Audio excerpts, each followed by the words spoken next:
Okay, this evening on Triple J, Nine Inch Nails there with Echoplex from the album of last year, The Slip.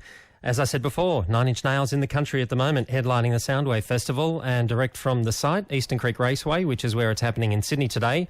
I've got Trent Reznor from Nine Inch Nails with us right now. Hey Trent, good to see you. Hello, good to be here. I'm imagining what you look like. Of course, I can't actually see you at the moment. Yeah, I didn't know this wasn't in person. I wouldn't have spent the last hour in makeup. I'm really dressed up here. Well, I'm flattered that you went to so much trouble anyway. We've got to talk about the future of Nine Inch Nails. We'll get to that in just a moment. But how was the first Soundwave in Brisbane last night? How was the show? It was very hot. It was fun. You know, it was a fun show. Well, it wasn't really a fun show to play. It was a pretty cool festival, but it was miserably, oppressively hot, and we all were looking at each other about the third song like we were all about to pass out. So aside from that, I think it went pretty well. And what about the sort of the stripped-down four-piece lineup? How did that feel? It's interesting for us. You know, we're just coming off of better part of a year of touring the States with a production that we're very proud of as a five-piece band. But the side effect of that was, because we had such an elaborate production, we had a pretty rigid set list. We had to do the same thing almost every night, and it became kind of theater. And the spontaneity of being on stage really got put in the back burner, and it became doing the same thing over and over again. So we decided if we're going to play any shows this year, which we obviously are, we wanted to break it up and make it something that was more about the music and playing and being in the moment. And as we wound up as a four-piece with me and the other guys kind of splitting keyboard duties, it's really made us have to think a lot more, and there's a lot, nothing's on autopilot. So it's a fun, we're in the moment, and it's a fun thing for us to play now. Does it sound very different? We kind of got rid of some of the bloat. You know, we went back and readdressed the arrangements of things and just stripped it down to the only what needed to be there. So I don't think it sounds radically different. I mean, our new drummer, Ilan, is excellent. He brings a different feel to things, but it's been liberating for us. It hasn't been easy to make the transition in a short amount of time, but it's working out well. Yeah, well, with that big tour that you talked about of last year, Lights in the Sky tour, when you were putting it together, didn't you kind of realise that it was going to lock you into a certain pattern of performance? We did, but when you're planning it out, and trying to pull off that kind of spectacle, I mean, I know there's a trade-off, and it seemed worth it. And in hindsight, I think it was worth it, but I didn't expect it to be kind of as, it got to be a bit tedious by the end of it, really, performing it, because it was literally like being in a play almost, just the same thing every night. It was fun to play, but a lot of what, as I've grown more comfortable with myself, a lot of what I find exciting about it is the chance for things to go wrong and things to turn into new experiences, and it didn't have much of that. So this has been a breath of fresh air for us. Yeah, and was Brisbane last night the first time that you'd kind of done the show in this way, in this fashion now? We played one show before this in New Zealand a couple of days before. Yeah, right, okay.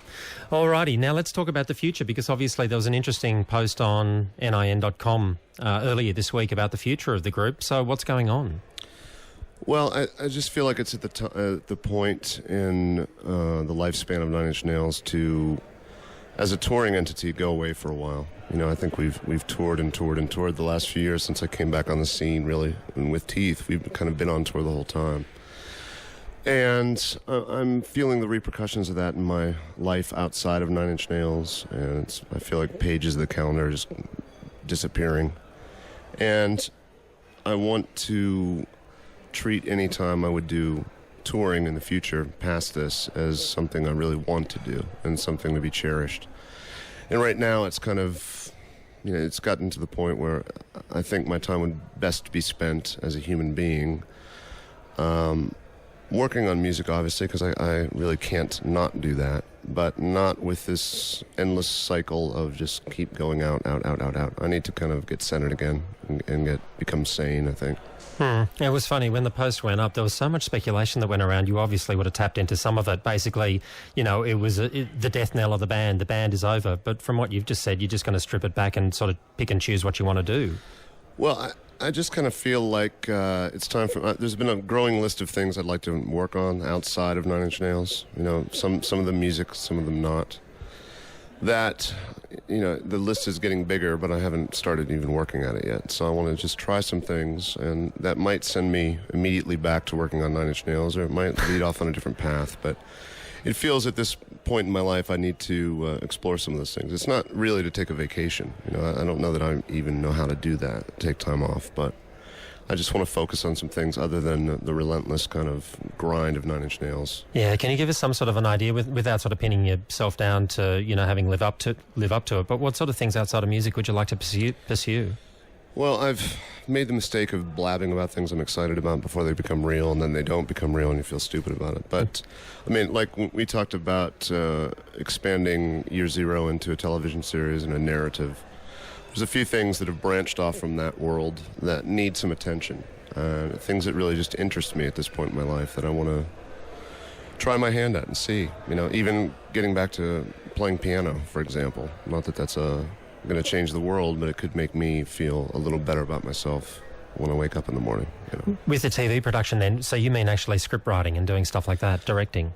Attempting to turn that into what I envision it to be. And I doubt my role in that would be directing, because more of a showrunnery kind of oversight created by scenario in that particular example. But that's not necessarily the main focus. I'm not by any means saying I'm stopping Nine Inch Nails to write TV shows. That's not what this is. This really is just a matter of, we've been at this pretty nonstop for quite some time, and I mentally need a break, and I want to really treat this as something that never feels like a job or an obligation. It's something that's a passion, and I think that the art would be served better by me stepping back from it for a minute. Yeah. See what that means. Well, the last few years have been really productive, and you've been very prolific as Nine Inch Nails, whereas, the decade before that, say, the decade before 2005, it wasn't so. So it must feel good to kind of have had that body of work in the last few years to kind of go, right, now I'm going to take some time off. Yeah, and like I said, it's not so much to take time off, it's just to get away from, I see it as I get mentioned as kind of someone to possibly look at as a way to deal with this new scenario of the music industry, or different business, possible business strategies or business plans, or what do you do in this time? It's been very exhausting to try to stay ahead of the curve, or try to feel what the right thing to do is, in terms of the record industry essentially coming to a close, and trying to figure out what suits you as an artist best and treats your art with respect and treat in dignity, and also how to interact with fans and what they want and how to do that, and somehow try to manage it to make it sustain itself financially. There's a lot of chaos in the world right now. Yeah.